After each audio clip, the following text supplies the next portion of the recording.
الحمد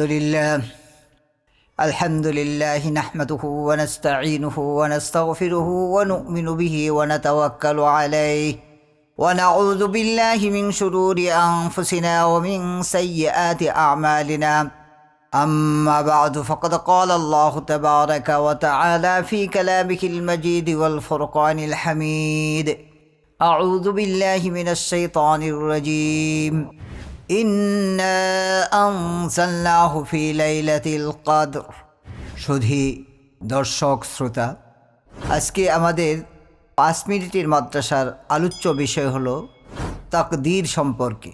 তাকদীর মানে হলো নির্ধারিত, কদর থেকে সেটা এসেছে।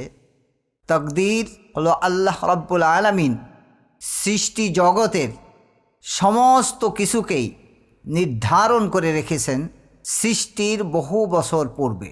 যেমন একটা মানুষ, তার সৃষ্টির অনেক আগেই আল্লাহ রাব্বুল আলামিন তার জন্য নির্ধারণ করে রেখেছেন, একটা নকশা অঙ্কন করে রেখেছেন যে কখন কি করবে, কি খাবে, কখন তার বিপদ আসবে, কখন সুখে থাকবে, কখন দুঃখে থাকবে, সমস্ত কিছু নির্ধারিত। ঠিক এমনিভাবে এটা বলা যায় যে কোনো ব্যক্তি একটা 10 তলা বিল্ডিং বানাতে যাবে, বিল্ডিং বানানোর অনেক আগেই সে একজন ইঞ্জিনিয়ার ঠিক করে, ইঞ্জিনিয়ারের মাধ্যমে সে একটা নকশা অঙ্কন করে, সেই নকশা অনুযায়ী পরবর্তীতে বিল্ডিংটা হয়।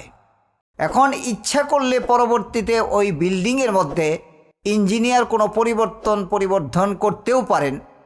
আর এই নকশা অনুযায়ী আল্লাহ রাব্বুল আলামিন এই পুরা বিশ্ব জগতের যে নকশা অঙ্কন করেছেন, সেভাবে আল্লাহ তাআলা এই বিশ্বটাকে পরিচালন করেন।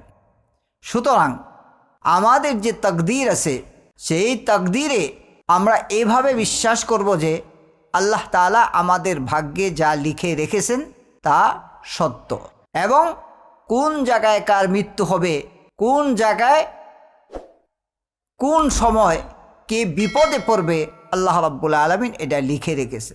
কারণ কুরআনে কারীমে আল্লাহ তাআলা বলেন, ইন্নাল্লাহা ইনদাহু ইলমুস সাআ ওয়া ইউনাজ্জিলুল গায়থা ওয়া ইয়ালামু মা ফিল আরহাম ওয়া মা তাদরি নাফসুম মাযা তাকসিবু গাদা ওয়া মা তাদরি নাফসুম বিআইয়ি আরদিন তামুত। এই আয়াতের বিস্তারিত ব্যাখ্যা করার সময় নেই।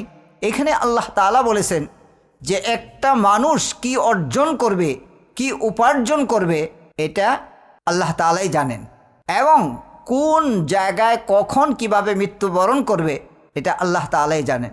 তাহলে কেউ প্রশ্ন করতে পারেন, তাহলে আমাদের আর কাজ করার দরকার নেই, কর্মস্পৃহা মানুষের কমে যাবে। এটা উচিত নয়, কারণ তাকদীরের অপব্যাখ্যা হয়ে যাবে সেটা। কারণ তাকদীর হলো যে আল্লাহ রাব্বুল আলামিন যা কিছু ফলাফল দিবেন সেটা আমি জানি না, আল্লাহ তাআলাই জানেন। আমাকে সমস্ত কর্মপন্থা অবলম্বন করার পরে যদি ভালো ফলাফল আসে সেটার উপরেও আমি সন্তুষ্ট থাকব, আর যদি মন্দ ফলাফল আসে সেটার উপরেও সন্তুষ্ট থাকবে। এই জন্যই বলা হয়ে থাকে আস-সা'য়ু মিন্নি ওয়াল ইতমামু মিনাল্লাহ, আমার পক্ষ থেকে প্রচেষ্টা এবং আল্লাহ পক্ষ থেকে সেটা পূর্ণ করা। আমি জানি না কি লেখা আছে আমার ভাগ্যে, আমার তাকদীরে, কিন্তু আমাকে চেষ্টা করে যেতেই হবে। ঠিক এমনিভাবে একজন পরীক্ষার্থী, সে যদি মনে করে আমি ফেল করব বা আমি পাশ করব না, হতে পারে সে হয়তো পাশ করবে, কিন্তু সে পরীক্ষায় অবতীর্ণ হলো না, এই জন্য পাশ করার তার কোনো প্রশ্নই আসে না। এই জন্য সে পরীক্ষার থেকেই যদি বিরত থাকে, এটা যেরকম মারাত্মক একটা ভুল, ঠিক এমনিভাবে একটা মানুষ মনে করলো তাকদীরে তো সব কিছু লেখাই আছে, সুতরাং আমার কোনো কাজ করার দরকার নেই, বেহেশত বা দুজক আল্লাহ তাআলা আমার জন্য লিখে রেখেছেন, সুতরাং আমি কাজ করব কেন, কোনো আমল করার আমার দরকার নেই।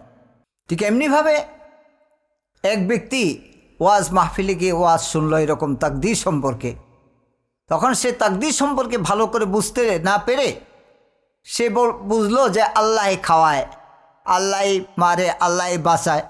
এখন বলল তার ফ্যামিলিতে এসে বলতেছে যে না, আল্লাহ না খাওয়াইলে আমি খাবো না। তখন ওই ব্যক্তিকে সুন্দর সুন্দর খাবার রান্না করে দিল, কিন্তু সে খাবে না। এখন সে জঙ্গলে গিয়ে একটা গাছের নিচে বসে গেল। তখন তার ফ্যামিলির লোকেরা হায়রান পেরেশান হয়ে গেল, একটু না খেয়ে তো মারা যাবে। তারা সুন্দর সুন্দর খাবার, পোলাও কোরমা রান্না করে তার পাশে নিয়ে রাখলো। বললো যে না, আল্লাহ না খাওয়াইলে আমি খাবো না। তো এইভাবে সে বসে রইল। রাত্রিবেলা একদল ডাকাত ওই দিক থেকে সারা রাত্রি ডাকাতি করে ওদিকে যাচ্ছে। তাদের ঘোড়ার আওয়াজ পেয়ে তাড়াতাড়ি সে গাছের উপরে উঠে গেল। ওদিকে ডাকাত দল এসে দেখলো সুন্দর মজাদার খাবার আছে।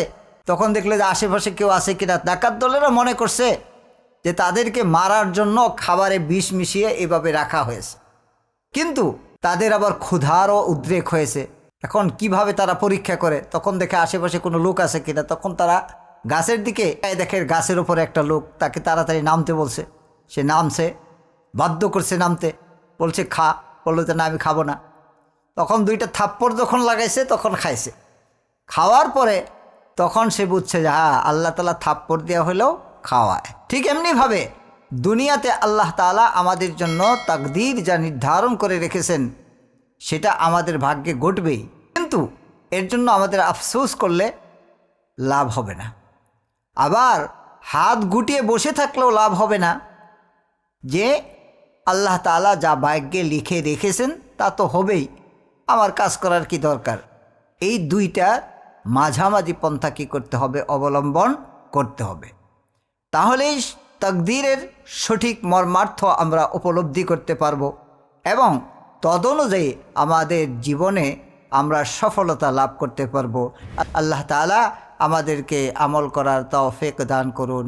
আমিন। ওয়া আখিরু দাওয়ানা আনিল হামদুলিল্লাহি রাব্বিল আলামিন। আসসালামু আলাইকুম ওয়া রাহমাতুল্লাহ।